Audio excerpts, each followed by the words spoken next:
باپ اپنے بچوں کو جمع کر کے، اپنے گھر والوں کو جمع کر کے نبی علیہ الصلوۃ والسلام کے اوصاف مبارکہ میں سے روزانہ کی بنیاد پر اگر کوئی ایک وصف بھی سنا دے تو آج یہ جو بچہ چھوٹا ہے یقیناً یہ اس کے سیکھنے کی عمر ہے،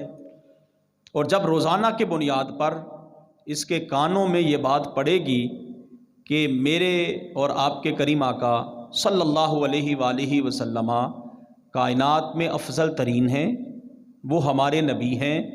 پروردگار عالم نے ساری کائنات کو انہی کے لیے تخلیق فرمایا ہے، تو پھر یقیناً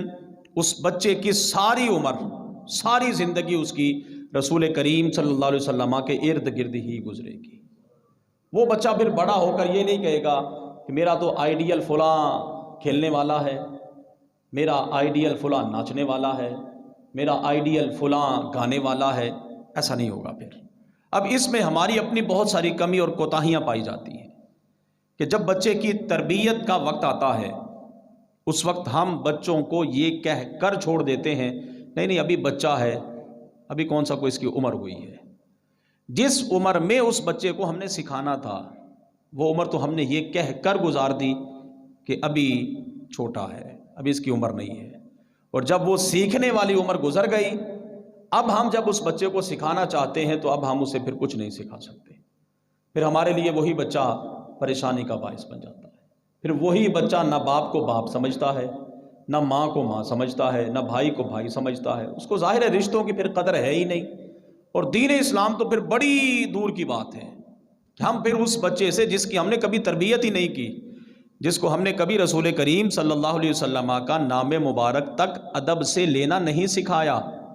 تو پھر ہم اسے کیا توقع کریں گے کہ کل یہ بڑا ہو کر اسلام کا سپاہی اور اسلام کا مجاہد بنے گا؟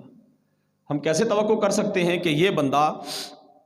آنے والے وقت میں رسول کریم صلی اللہ علیہ وسلم کی عزت و ناموس کا پہرے دار بنے گا؟ توقع تو اس سے کی جائے کہ جس کو ہم نے خود سکھایا ہو، جبکہ بچے تو بڑی دور کی بات ہے، ہم میں سے تو اکثر کی اپنی حالت یہ ہے کہ ہمیں تو خود اپنے دین کے بارے میں علم نہیں ہے، ہمیں تو خود روزمرہ کے مسائل نہیں آتے، نماز روزانہ پڑھتے ہیں لیکن ہمیں یہ معلوم نہیں کہ نماز میں فرض کیا چیزیں ہیں، نماز میں واجب کیا چیزیں ہیں، سنتیں کیا ہیں اور مستحبات کیا ہیں۔ یہ بھی روزانہ کی بنیاد پر ہم ادا کر رہے، بس آ رہے ہیں باہر سے وضو کیا، نہیں معلوم وضو میں فرائض کیا ہیں،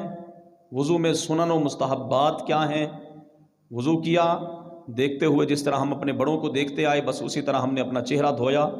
ہاتھوں کو دھویا، پاؤں دھوئے اور بس پھر آ گئے مسجد میں اللہ کے گھر میں۔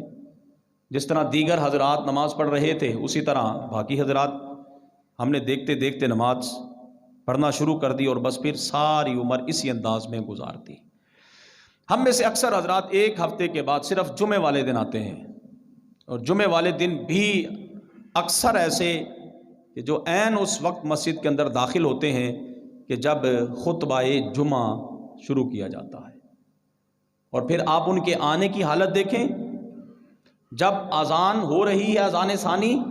خطبہ جمعہ جب پڑھا جا رہا ہے اس وقت مسجد کے اندر داخل ہوں گے، ادھر سے ہم نے صرف 2 فرض پڑھ کر سلام پھیرا، السلام علیکم ورحمۃ اللہ، السلام علیکم ورحمۃ اللہ، وہی حضرات سب سے پہلے ہمیں بھاگتے ہوئے بھی نظر آئیں گے۔ اب آپ مجھے یہ بتائیے کہ جو بندہ ایک ہفتے کے بعد مسجد میں آیا، وہ آیا صرف 2 رکعتیں ادا کرنے کے لیے، اس نے تو شاید یہ سمجھا میں نے مسجد پر احسان کر دیا، میں نے امام صاحب پر احسان کر دیا، میں نے مسجد والوں پر احسان کر دیا۔ اب جس بندے نے ایک ہفتے کے بعد بھی کبھی دین کی بات سیکھنی ہی نہیں، کبھی دین کی بات سمجھنی ہی نہیں، کبھی پوچھنی ہی نہیں، تو پھر حالات چونکہ ہمارے ساتھ تو روزمرہ یہ معاملات پیش آتے ہیں کہ باپ جب فوت ہو جائے، میت گھر کے اندر پڑی ہوتی ہے، وہی بیٹا جس کو صرف 2 فرض بڑی مشکل سے پڑھنے کا وقت ملتا ہے،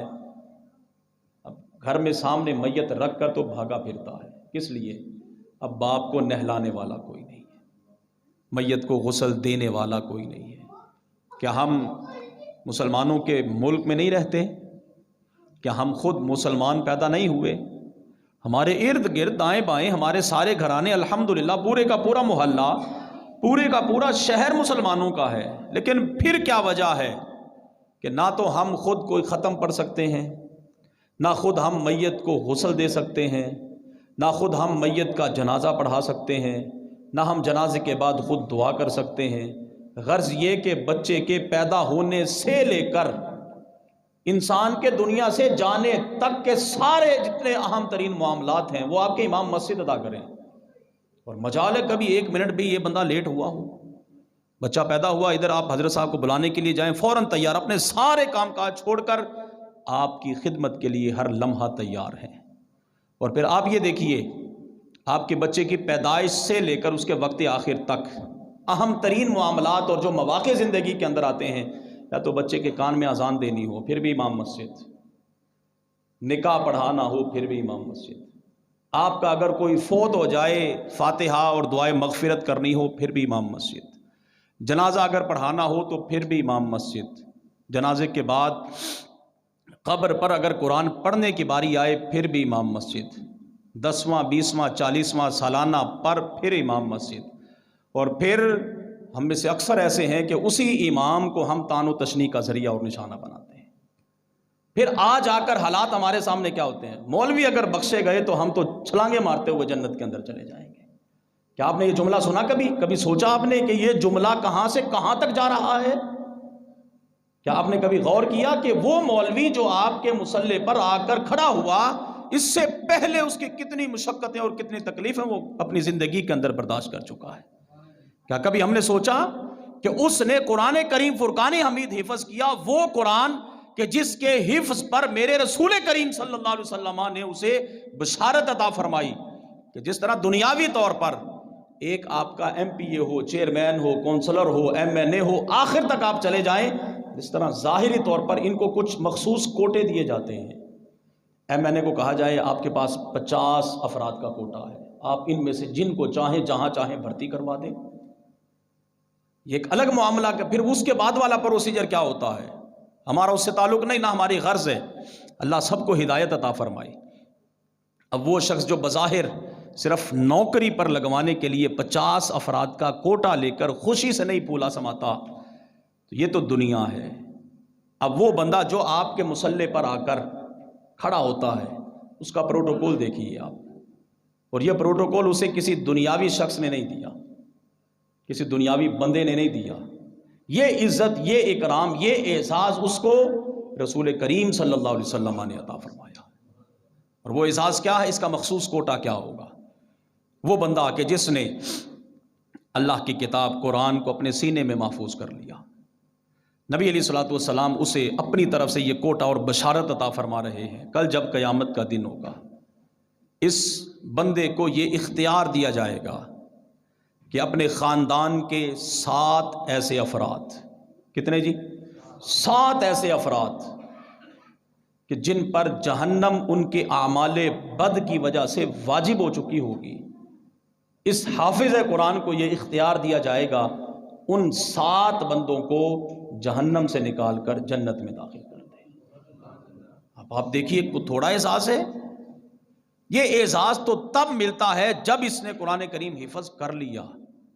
اب کیا کبھی ہم میں سے کسی شخص نے یہ سوچا کہ یہ قرآن کریم حفظ کس انداز میں کیا جاتا ہے؟ کہ ایسا تو ہے نہیں کہ میں آج شروع کروں پڑھنا اور کل حافظ قرآن 30 پاروں کو حفظ کر لوں، ایسا تو ہے نہیں۔ کو 2-4 مہینے کی تو بات ہے ہی نہیں، جس پر اللہ فضل فرمائے وہ تو ایک الگ معاملہ ہے کہ تھوڑے وقت میں بھی بہت سارے اللہ کے نیک بندے ایسے ہیں کہ جنہوں نے قرآن کریم مکمل حفظ کر لیا۔ لیکن عمومی طور پر جو معاملات ہمارے سامنے آتے ہیں، ایسا تو ہے نہیں کہ 2-4-6 مہینے کی بات ہو اور اس کتاب کو کوئی بندہ اپنے سینے کے اندر محفوظ کر لے، ایسا تو ہے نہیں۔ 2-2 4-4 سال لگ جاتے ہیں قرآن کریم حفظ کرتے ہوئے۔ اور آپ جانتے ہیں پھر طالب علم اس زمانے میں کن کن تکلیفوں، مصیبتوں اور پریشانیوں سے گزرتا ہے۔ اچھا، اس نے یہ قرآن کریم حفظ کر لیا۔ قرآن کریم حفظ کرنے کے بعد اس سے آگے والا مرحلہ آیا، اس نے قاری قرآن بننا ہے۔ ہمارے ہاں مروجہ طور پر تجوید و قرات کا 2 سال کا کورس ہوتا ہے کہ 2 سال میں اس نے یہ سمجھنا ہے کہ میں نے قرآن کو پڑھنا کیسے ہے، الف با تا سا سے لے کر یا تک کے جو 29 حروف ہیں، میں نے ان کو کس مخرج سے کب، کس طرح اور کیسے ادا کرنا ہے۔ یہ 2 سال کے اندر اب یہ بندہ یہ سمجھے گا. 3 سال آپ پہلے لگا لیں، 2 سال یہ قرآن صحیح کرنے میں لگا دیں. پھر اس کے بعد ہمارے ہاں جو مروجہ عالم کا کورس ہے جس کو ہم درس نظامی کہتے ہیں، یہ 8 سال کا کورس ہے. 8 سال تک وہ بندہ قرآن کریم فرقان حمید کی الحمد سے لے کر والناس تک یہ سمجھے گا کہ اس آیت کا معنی اور مفہوم کیا ہے، یہ آیہ مبارکہ کب، کہاں اور کیسے نازل ہوئی.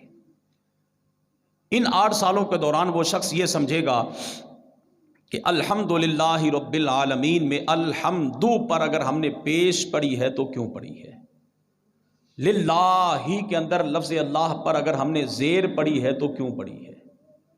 رب العالمین ربی پر زیر اگر پڑھی تو کیوں، اور العالمین کو اس انداز میں پڑھا تو کیوں پڑھا. اب 8 سال کا جو دورانیہ ہے وہ قرآن سمجھنے میں گزارے گا، اور پھر اس کے ایک ایک لفظ پر جو اس نے گھنٹوں بحث کرنی ہے وہ اس سے ہٹ کر ہے. 3 سال کا عرصہ قرآن کریم کے حفظ کا ایک نارمل وقت،